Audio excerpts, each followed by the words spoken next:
ಪ್ರತಿ ಸಲ ಒಂದು ಜಯಂತಿ ಆಗಲಿ ಒಂದು ಪ್ರತಿಯೊಂದು ಕಾರ್ಯಕ್ರಮದಲ್ಲಿ ಭಾಗವಹಿಸಿದ್ದೀನಿ. ಇವತ್ತು ತಾಲೂಕಾ ಮಟ್ಟದಲ್ಲಿ ಮೀರ್ತಕ್ಕಂಥ ಕಾರ್ಯಕ್ರಮ ಇವತ್ತು ಬಾಗೋಡಿ ಗ್ರಾಮದಲ್ಲಿ ಮಾಡ್ತಾ ಇರ್ತಾರೆ ಅಂದ್ರೆ ಇವರಿಗೆ ನಾವು ತುಂಬಾ ಹೃದಯದ ಧನ್ಯವಾದಗಳನ್ನು ಹೇಳಬೇಕಾಗ್ತದೆ ಬಂಧುಗಳೇ. ಅದಕ್ಕೆ ಹಿಂದೆ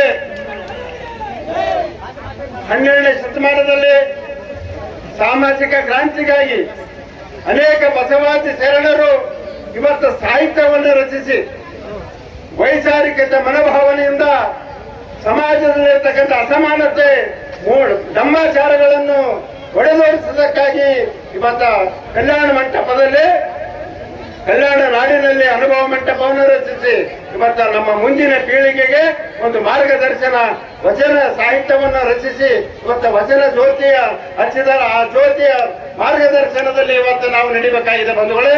ಅದಕ್ಕೆ ಸಮಯ ನನಗೆ 2 ನಿಮಿಷ ಕೊಟ್ಟಾರ. ಅಂಬಿಗರ ಚೌಡಯ್ಯನ ಒಂದು ವಚನ ಹೇಳ್ತೀನಿ.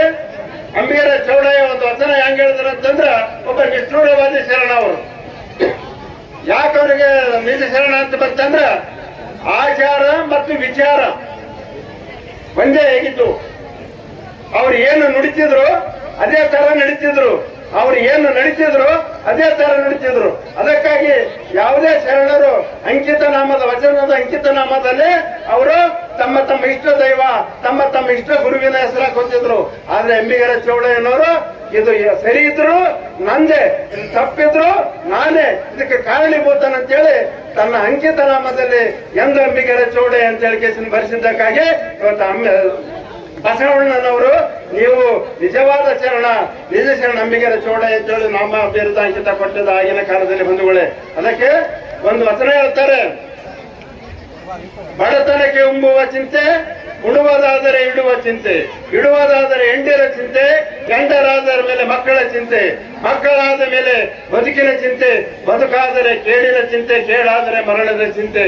ಇಂತಿಪ್ಪ ಹಲವು ಚಿಂತೆ ಉಳ್ಳವರನ್ನು ಕಾಣೆನು, ಶಿವನ ಚಿಂತೆ ಉಳ್ಳವರನ್ನು ಎಂದೂ ಕಾಣೆನೆಂದ ಅಂಬಿಗರ ಚೌಡಯ್ಯ. ನೋಡ್ರಿ, ನಮ್ಮ ಸ್ವಾರ್ಥ ಜೀವನದಲ್ಲಿ ಇವತ್ತು ನಾವು ಏನದು ಬರೀ ನಮ್ಮಷ್ಟಕ್ಕೆ ನಾವೇ, ನಾನ್ ಚಂದಿರ್ಬೇಕು, ನಮ್ ಸಂಸಾರ ಚಂದಿರ್ಬೇಕು, ನನ್ನ ಮನೆ ಚಂದಿರ್ಬೇಕು, ನನ್ನ ಹೆಂಡ್ರ ಮಕ್ಕಳು ಚಂದಿರ್ಬೇಕು. ಆದ್ರೆ ಊರಿನ ಬಗ್ಗೆ ಕಾಳಜಿ ಇಲ್ಲರು ಯಾರು ಕಾಣಲ್ಲ ಅಂತಂದ್ರೇನ ಶಿವನ ಚಿಂತೆ ಅಂತಂದ್ರೇನ ಇವತ್ತು ಊರಿನ ಬಗ್ಗೆ, ಇವತ್ತು ಪರಿಸರದ ಬಗ್ಗೆ ಶಿವ ಎಲ್ಲಿ ಕಾಣಲ್ಲ ಕಣ್ಣಿಲೆ.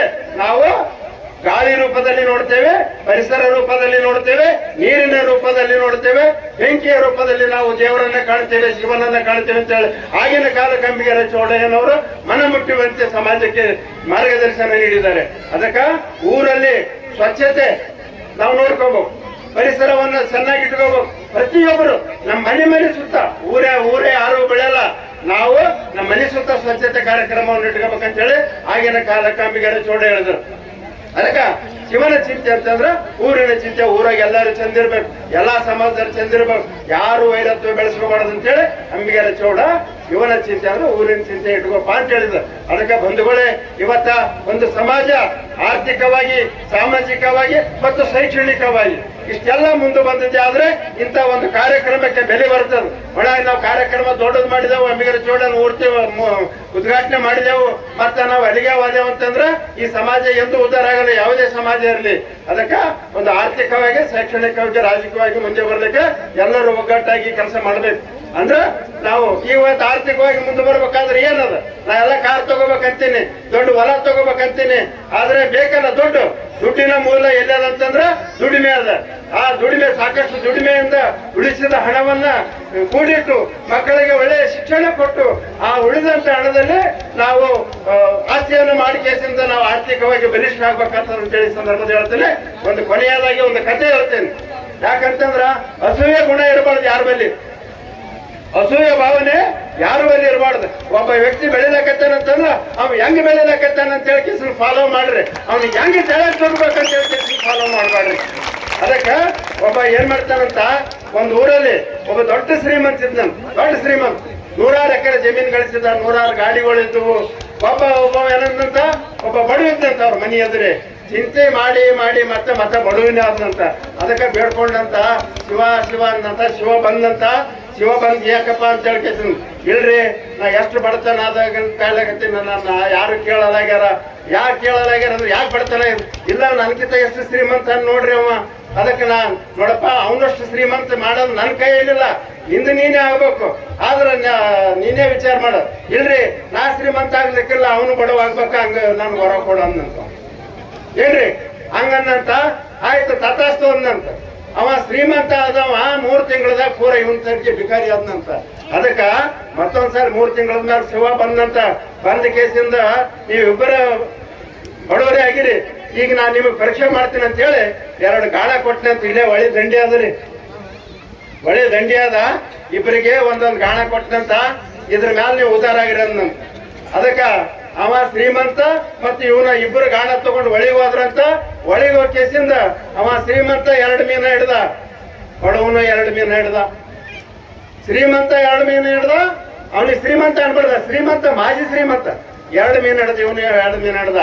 ಆದ್ರೆ ಅವ ಮೊದಲ ಶ್ರೀಮಂತ ಏನಿದ್ನಲ್ಲ ಮಾರ್ಕೆಟ್ ಹೋಯ್ದು ಏನ್ರಿ ಅವೆರಡೂ ಮೀನ ಮಾರಿ ಬಂದು ಮತ್ತ 2 ಬಲಿ ತಗೊಂಡ ಖರೀದಿ ಮಾಡಿ ಇಬ್ಬರಿಗೆ ನೌಕರಿ ಇಟ್ಕೊಂಡ.